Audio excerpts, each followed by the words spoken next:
Hello, welcome. It's me, Matthew, the boy. Welcome back.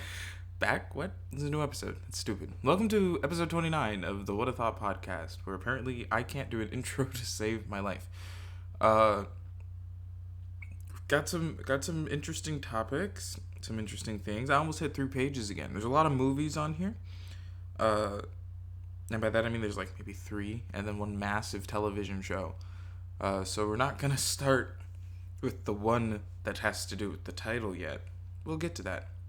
We're actually going to go back to one that was mentioned 2 weeks ago because I'm kind of curious to get this one out there because James Bond, I saw No Time to Die, fun movie, very interesting ending for the film, and someone somewhere said something on the interwebs in something I was watching. So it was probably CinemaSins, in all honesty. And the moment it left their mouths, it clicked with me that No Time to Die has to be the most personal Bond story and personal Bond ending that any James Bond has ever gotten. And they had a villain that had no connection to him. None whatsoever.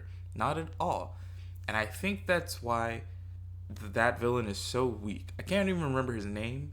I know it's something that's like different, but in that way where it's like, well, it sounds like this other word, so it's supposed to sound like Lucifer, but I think it's like Lucistra or something, Lucifer or something.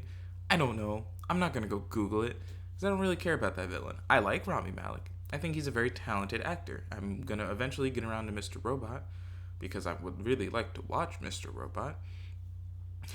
But like, he just kind of was doing his own thing. And like at first it started out and it made sense. He was getting revenge on Spectre because they killed his family. But then he killed all the Spectre, so that should have been the end.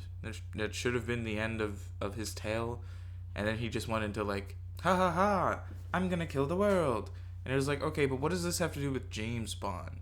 James Bond's whole story currently has been about, being able to move on from the past and accepting love and a family and all that jazz, and then willingly letting himself die in order to keep the ones he cherished the most safe. It's the most personal thing ever. And it has nothing to do with this Bond villain. Like, even the previous film, or, the Blofeld we got, who they killed in this movie, and I was like, well, I mean, I guess. I enjoy Christoph Waltz, he's a fun man. But, even Blofeld was technically related to 007, like they were stepbrothers, right? Yeah, that's the correct word. I was like, was that the correct word? They're stepbrothers.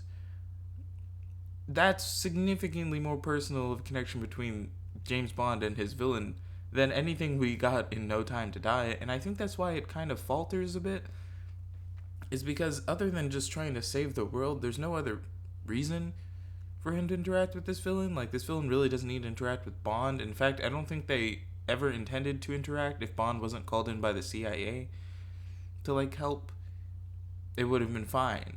But I don't know, it's just weird. I feel like they could have done literally anything to make the connection more personal, and the moment the connection gets more personal is the moment that suddenly everything feels more connected. Now, I'm not saying he needed to have like a secret half brother or like or something like that. It could have been anything casual, maybe Lucistra, right? I'm gonna keep saying that, and I know I'm gonna be wrong. I'm just gonna real quick close this image of Jackie Kennedy I have open. Nope, clicking all the buttons. No Time to Die. Cast, because that will give me his name.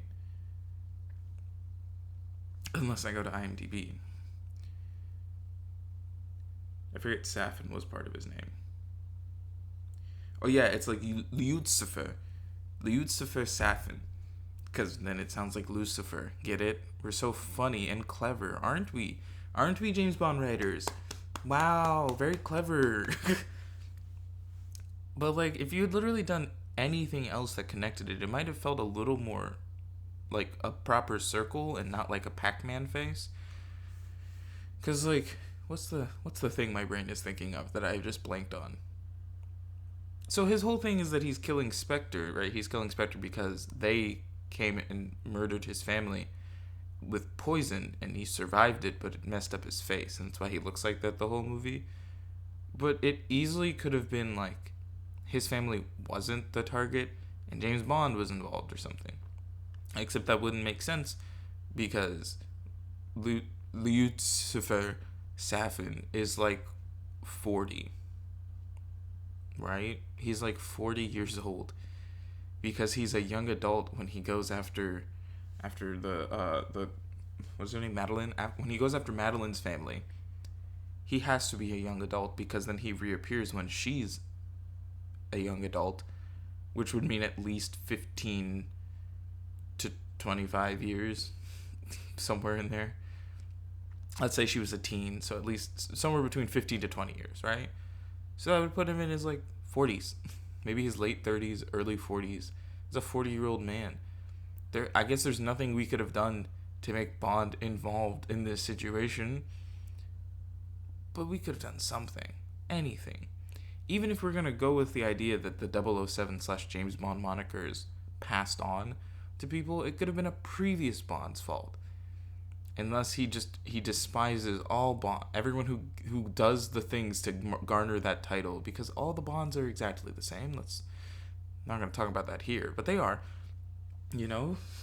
It's a stupid name. Lucifer, whatever. I don't care. Stupid name. Such a personal Bond tale with such a lackluster villain. It's just... Gah.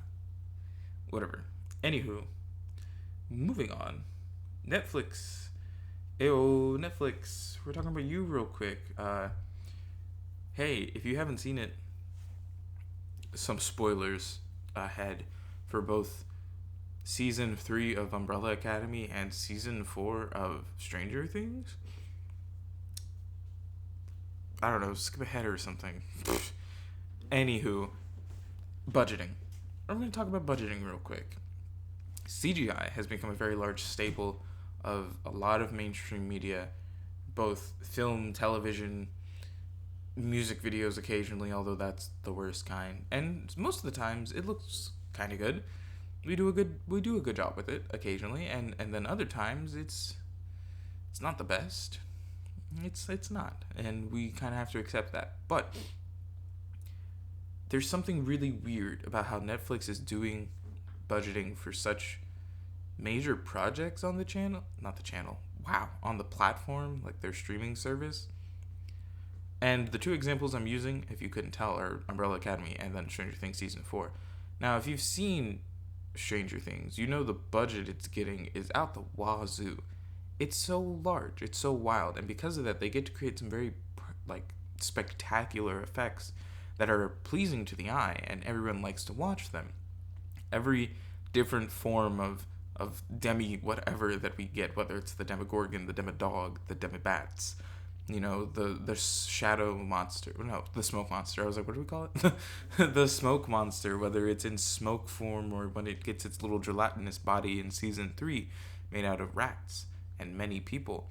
Like, when you look at that stuff, it's like really good. And like, obviously it's not like, let me go put this in the real world and it'll look cool, because it won't. It might still be terrifying. But when you compare it to certain other shows, you're just kind of like, well, what's going on with these budgets? Like, you know, take a gander at Umbrella Academy. Like, I watched that whole Season 3, and their budget felt like it was one third, if no, it like 3%. It felt like 3% of what things like Stranger Things was getting, and I didn't understand why. You know, I was like, why would you split it in such a way that it looks like this, you know? This is very weird to do. One of the chief complaint shots that everyone and their mother over on social media, as my sister pointed out to me, was talking about, is this one of, I think his name is Michael, I don't know. He's the number one for the Sparrow Academy. And I guess he just goes outside, does his little exercise thing, wipes his sweat from his face, tosses it into the crowd. Tosses the rag he wipes himself with into the crowd, and it's a whole thing. They watch him do it every day. But there is this shot of him doing the, like, I don't know what that's called, because it's not a pull up because he's upside down, so I guess it's a push up, but it's not a push up because we know what a push up is. But he does that and he pushes off and he does like a double backflip or whatever, and lands, and it looks awful.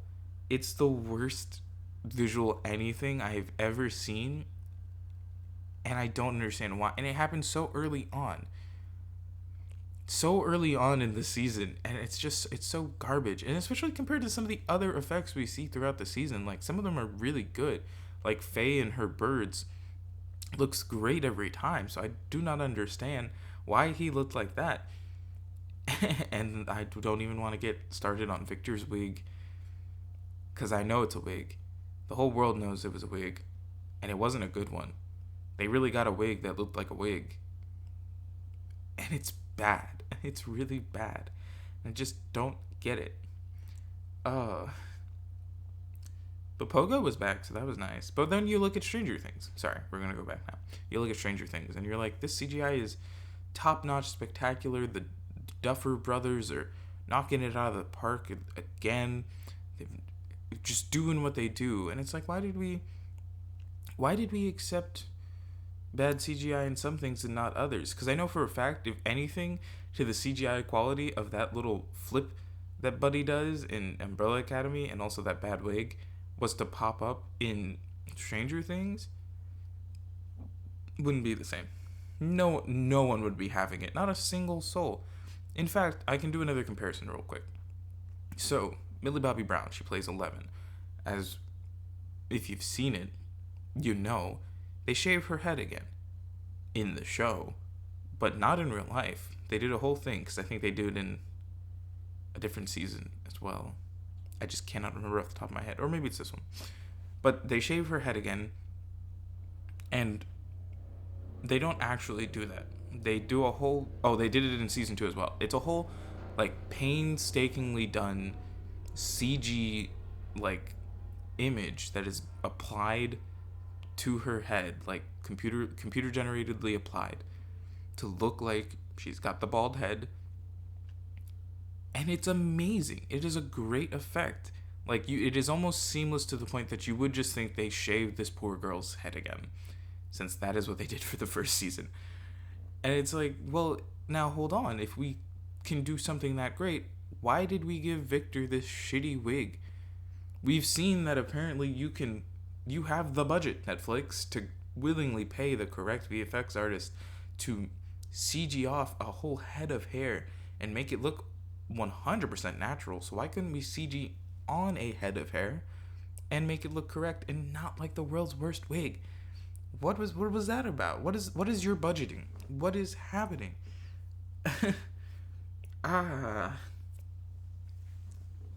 Yeah. I wrote down, why do we accept clearly bad CGI in streaming television series? And I know it had to do with the Umbrella Academy, but I know it also had to do with something else I watched, and I just can't remember what it was. Because I watch a lot of things. I watch a lot of things, like, all together, if that makes sense, especially nowadays, because streaming services have gone to the television model of releasing an episode once a week, which I think is fantastic. It helps me carve out the time to watch things more appropriately, especially when multiple things come out all together. Like, no offense to Stranger Things, no offense to what's the other one called? To Umbrella Academy, because I love both those shows, but the fact that their whole season drops, it makes it hard for me as a viewer to, like, keep up. And I'll explain why. Because essentially, when you release it all at once in this age of technology and everyone being quick on the draw to, like, go make their content so that they get a bunch of views from people that also watched it and want to see things that people make about it, it leads into this weird cycle where it's like, well, either you watch the show immediately in order to be a part of that moment, or you don't, and then you end up with probably 10,000 different spoilers on your multitude of devices, because everyone's got more than one nowadays. And then you're like, well, then why would I go watch the show? I've already been informed against my will about what's occurring. Whereas when you release once a week, you know, it's like, oh, okay, this episode came out. Everyone's talking about this episode. I'm caught up. There's a whole week before the next one. They can do all their speculation. That's kind of cool, blah, blah, blah. And then, like, the next one comes out, and it's like, whoa, now we're repeating this cycle. And it's fun. I enjoy that a lot more. I was watching The Boys, Miss Marvel. Oh, that's still ongoing. I think there's, one more episode? The Boys, Miss Marvel, and Obi-Wan Kenobi. And because of those having once a week, like, releases for their episodes, it was a lot easier for me to keep up. Whereas if all three of those shows had dropped just their full seasons, trying to find the time to carve out, like, 18 hours or 18 plus hours in order to avoid getting the multitude of spoilers and just internet overflow is wild. I wouldn't be able to do it. And that's sort of how it felt with Stranger Things, especially because since it's such a massive success everywhere, the moment it came out, there was absolutely no way to be able to avoid something like that. You know? Absolutely no way. You would either have to be keeping up, or you need to turn your electronic devices off and live like it's 1986. And no one wants to do that. So yeah, like, I think everyone should go to the once a week release schedule. I think it'll draw in more viewers and also allow a show to be talked about for longer. Because, newsflash, they finished season 4. Season 5 is not coming for another 2 years. This is referring to Stranger Things. So, that's 2 whole years of waiting where people aren't going to be actively talking about the show as much. It's like, yeah, it's still going to be there in the popular culture, but because you put out the whole season within like a month span, which there were, 9 episodes? Meaning you could have easily stretched that into 2 months, like just a little over 2 months, if you had released once a week. And that would have kept the buzz so strongly concentrated around your show, especially in this age of the internet, which is what people need in order to, be able to go far. And that would have been great. That would have been great for them. Because then we wouldn't be thinking immediately like, 2 years, blah, blah, blah. We would have still been thinking about the 2 awesome months of Stranger Things episodes we got. And also the cliffhangers would have felt a little more cliffhangery at the ends of certain episodes. Because, hey now, like, I think it was a good one to end on with the first part of season 4, Nancy being trapped by Vecna. And then us having to wait until the 1st of July to get, like, did she live from that? But we all knew she was going to live because you guys already had images out. You had images out to advertise part 2 of season 4. And so we knew Nancy was making it, which was dumb. That's also a little dumb. That's a dumb thing that Stranger Things specifically does. And it's that their advertisements treat us, the audience, like we're stupid and don't know that a character would survive instead of leaving us to think about it until it occurs. Like Hopper being trapped by the Russians, like it was hinted at with the whole like, no, not that one, leave the American be, or whatever the Russians say. But then every trailer to advertise season 4 for like the past 2 years involves that clip of Hopper taking his hat off while being like, a Russian prisoner. And it's like, well, okay, I guess there's no secrets anymore, but that's fine. I digress. Whatever. But we shouldn't accept bad CGI. It's a whole thing. I think the effects that certain shows are doing a lot better than other ones. I like the effects of The Boys. I didn't like the effects of Umbrella Academy. Something about this season just felt horribly cheesy, and I feel bad for digging into it because I still liked the season, even if some things didn't make sense, but that's just me. And then, like, Marvel projects have been putting out, that's what it was. It was She-Hulk. It was the advertisements for She-Hulk that led to that getting written down. I remember it now. It took a while to get written, so I forgot to put She-Hulk. As we know, like, everyone's seen the first trailer for She-Hulk, and it's not the greatest. The CGI on her looks so no, especially next to Mark Ruffalo, and I don't know what it is. Maybe it's because Mark Ruffalo's Hulk is still more Bruce Banner, so he's got like glasses and like facial hair. But it was also a great point that was brought up that they've also been making Mark Ruffalo's Hulk for over a decade, so they've had a decade's worth of like image compilation and like upgraded CGI work to like and motion capture to really get his Hulk looking like Mark Ruffalo. While in comparison, this is this actress's like first step into being She-Hulk, so of course they're not gonna have the same amount of everything needed to make it look as great as they make his Hulk look. But it's still noticeably not the best. And I guess we're all just sort of going to accept it. Sort of the same way we've been doing with a lot of the other everything that has been coming out from certain streaming services. Like, I like Miss Marvel. I think it's fun. I don't have a particular naysay against the CG that her powers use. It's fine. It's fine for what it is. I think it's better than if we did have stretchy hands. I think that one would have been bad. No offense to stretchy hands. Stretchy limbs. But yeah, that She-Hulk CGI is looking a little iffy.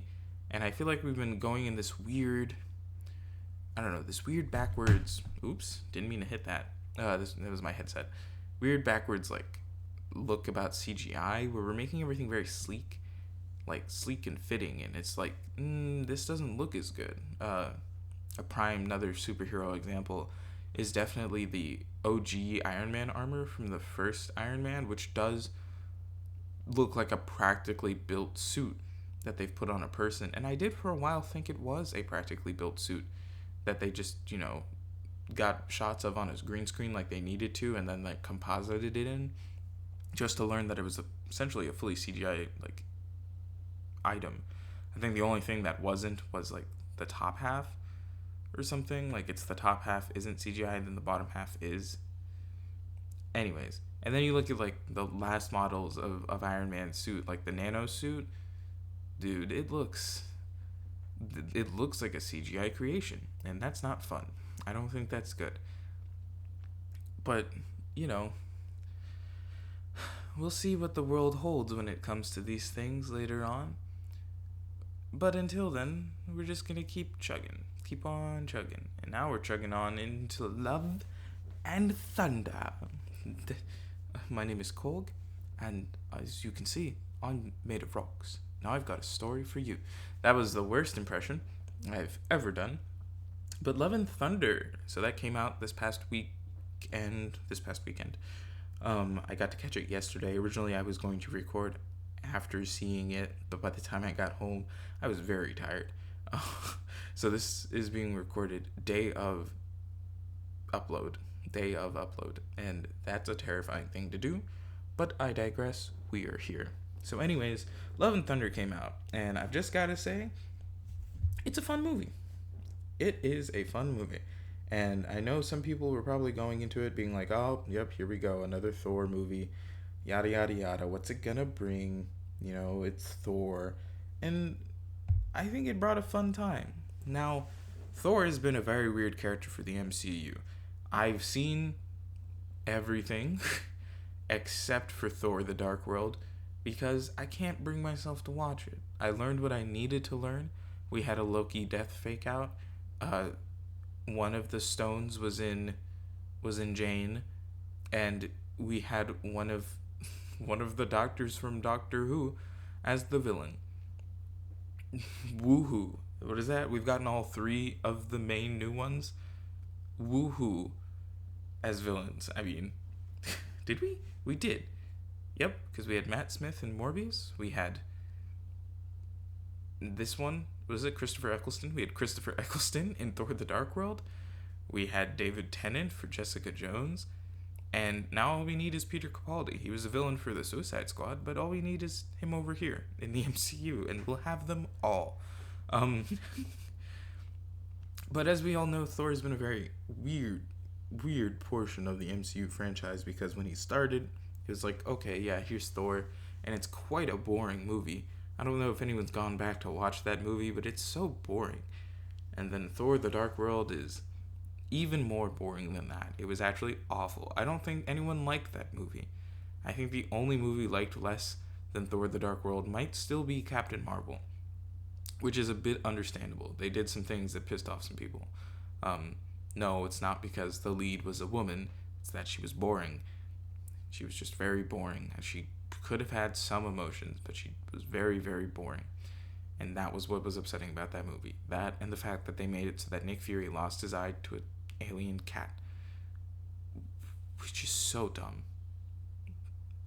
Absolutely stupid. Anyways, but then everything changed. Taika Waititi came in and he directed Thor Ragnarok. And we got the most colorful version of Thor, the most exciting and fun version of Thor, and it was a smashing success that then made it hurt even more when we made it into Infinity War, right? Yes.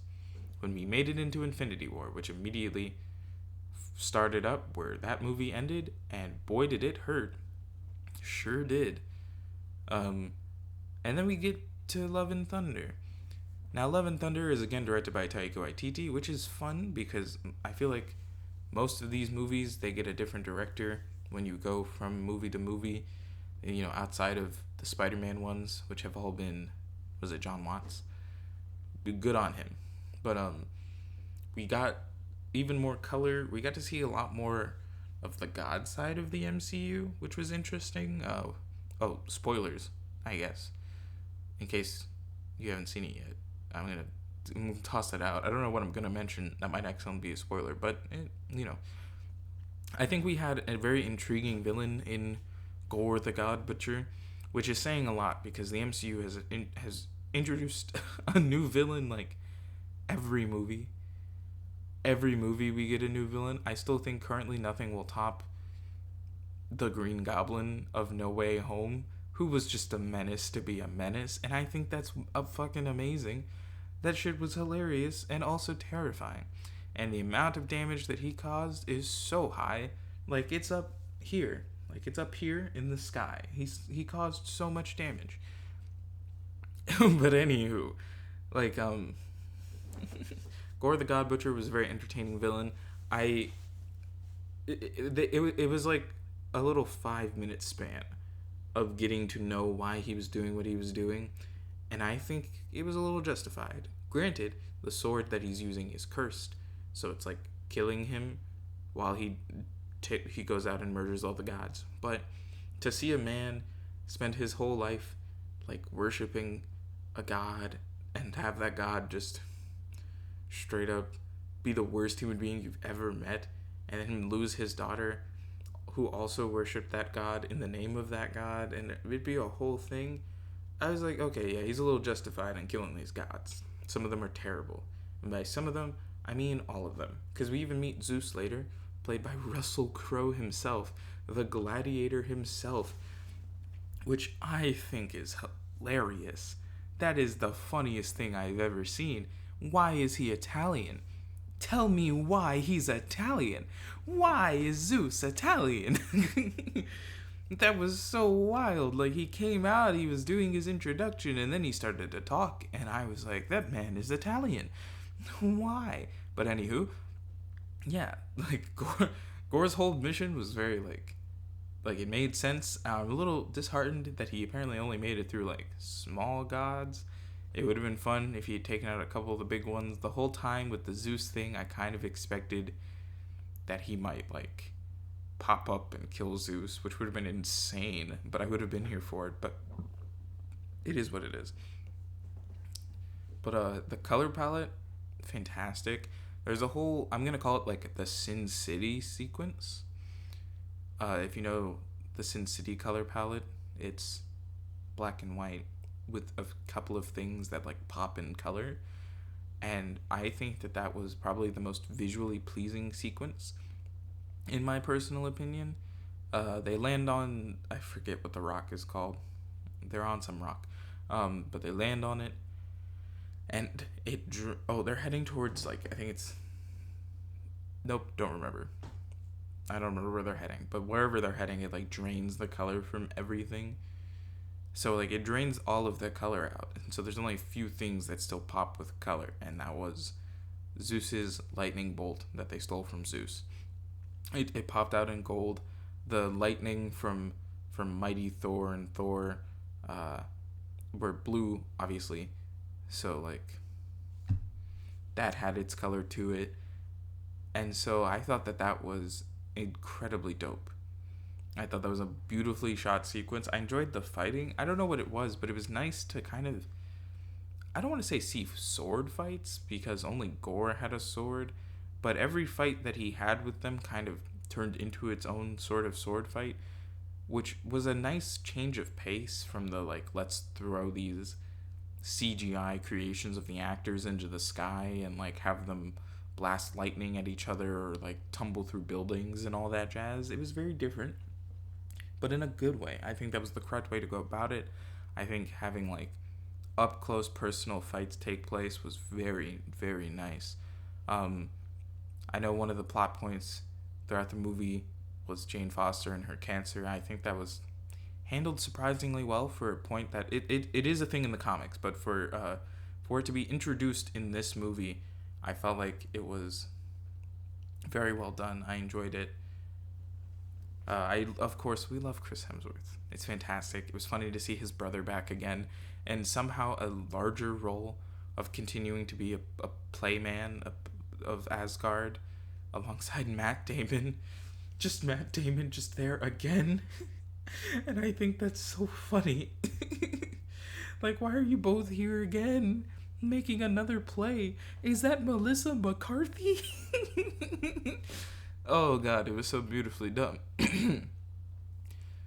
But yeah, seeing the things that got tackled in this movie, specifically grief and like love, was very interesting.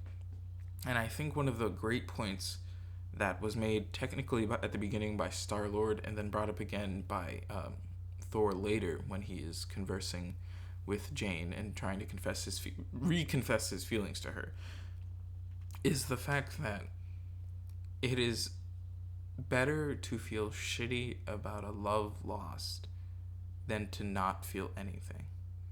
Because as long as you feel shitty, then you know you did love. Which is, wow, a heartbreaking message to send out to the people of the world. And it's presented in a very goofy, like, manner, which is understandable. But, like, it hurt because it's correct. It is. If you if you can feel shitty about a love lost, then at least you know you loved. Because if you feel nothing, then what's the point? You know? And I also know a lot of people already, even though it's only been like 5 days, don't like how goofy Thor was throughout the movie, as though he hasn't been a goofy man the whole time. It's just that now it's dialed up in a different direction, because I think what people are confused at is the fact that it's not just that, oh, Thor is goofy. It's that Thor is a god who is depressed and he doesn't know what to do with himself anymore. And in order to hide that, he does all of the wild tomfoolery that he does, because the last thing he wants to do is talk about his feelings. Even though he needs to. He definitely needs to. And everyone should. And, you know, if you need to talk about what's bothering you, then do that.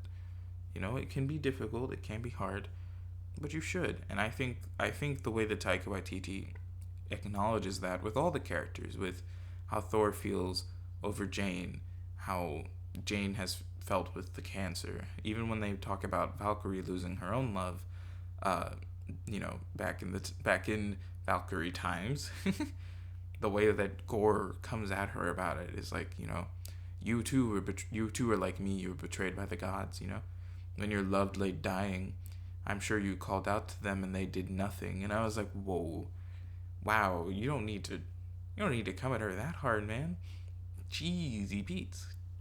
As well as also seeing, like, the way that it ends, I thought was particularly poignant, because, you know, a lot of the MCU things end usually with us killing the villain or putting the villain aside for later, as we do.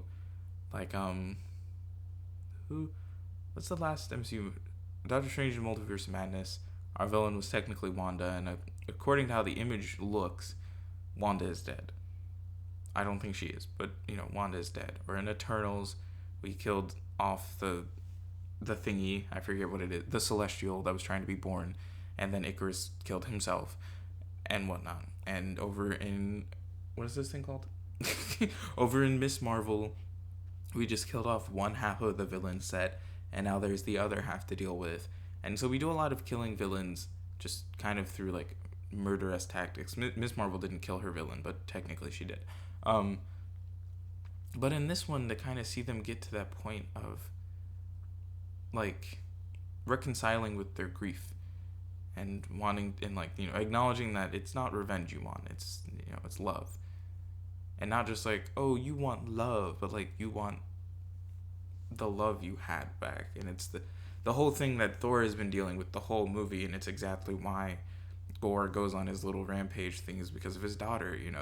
His daughter dies in the name of these gods that him and his whole people spent their lives worshiping. And so like he just wants that back, but he's dying because the sword cursed him, blah blah blah. And so to see it come down to not like a Thor's gotta kill this dude type of fight, and instead like them both reconciling that Thor will lose Jane, and Gore can bring back his daughter to be loved again type thing. And I thought it was very beautiful.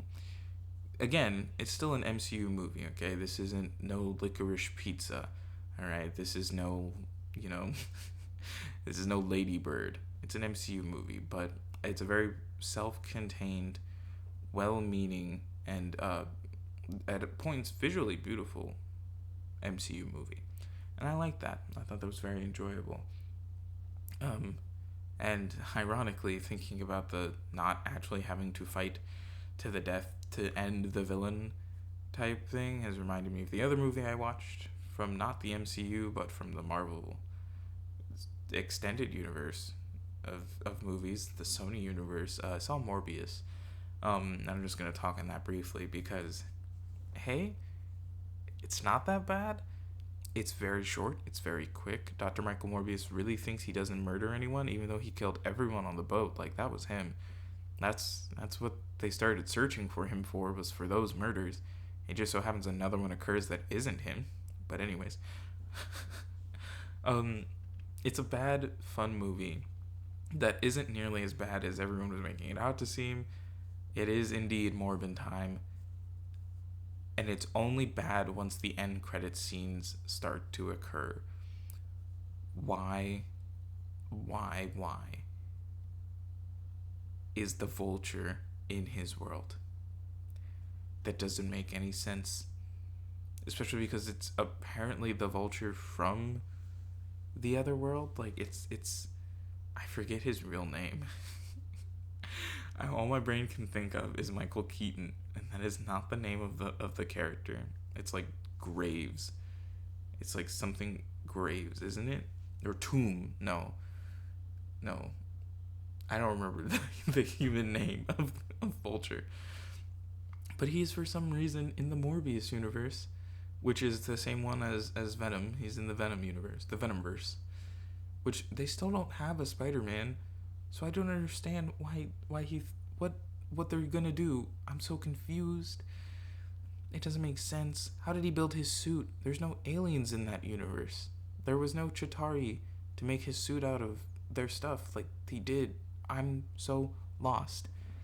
Anywho, that's Morbius. It's Morbin time. Dumb stuff. Turn your brain off. It's kind of fun. I don't understand why they fly with like fart trails behind them. That's what it looks like. But if you want a fun time, go watch Love and Thunder. It's beautiful. Beautiful in that MCU way, okay? I'm still a filmmaker. I know what true art looks like. I've seen The Godfather. But go watch that one. It's fun. You'll enjoy it. And we'll all continue to grow our appreciation for Taika Waititi and the things that he does. Because he does a lot. Yeah. Thank you all for listening to the What a Thought podcast. Yeah, I'm going to go ahead and end it there. Did I only get through the movies that I wanted to talk about? Sure did. Did I get through them all? I think so. I think the last one I wanted to get through was Morbius. Nope, I think that's a lie, because I think Free Guy is still up there. Sure is. There's a lot of notes in here, and I like to keep the podcast episodes a little shorter because everything else I do is pretty long, so it's easier this way. But speaking of everything else, you should check out all the other things that I do. There's a Linktree link down in the description, and if you follow it, you'll find the YouTube channel where I post a video game every single day. Every day. I don't think I've missed a day in the past year. My first year, I think there was a few days that got either missed or just misconstrued. I wouldn't be able to tell you. But if you're feeling more for hearing some more of my voice, but doing funny voices occasionally, you should check out the Whatta book. It's here on the same channel. All of those videos is me reading books. That's all it is. It's just books, and it's a fun time. Or maybe you just want to check out the things that I post with the help of my good old friend Kingsley. They also make all of the images that you see on everything, every thumbnail, every What a Book, What a Thought image you look at. That's all Kingsley, and he's pretty dang good at what he does, including making the social media posts that I put up on Twitter and Instagram. If you check out the Instagram, it's much more professional. Not many people interact with it, and that's fine. If you check out the Twitter, you get to occasionally see the inside of my wild brain. But you also don't get much else because no one interacts with it. And both of those things are fine. So thank you guys so much. I've been Matthew Allen. This has been the What a Thought podcast. Make sure to, go talk to people if you need to. It's okay to reach out for help. Thor bottled his everything up inside for 8 years. And look where it got him. And now he's finally able to move beyond that. So good for him. Thanks again. I'll see all of you when I see you.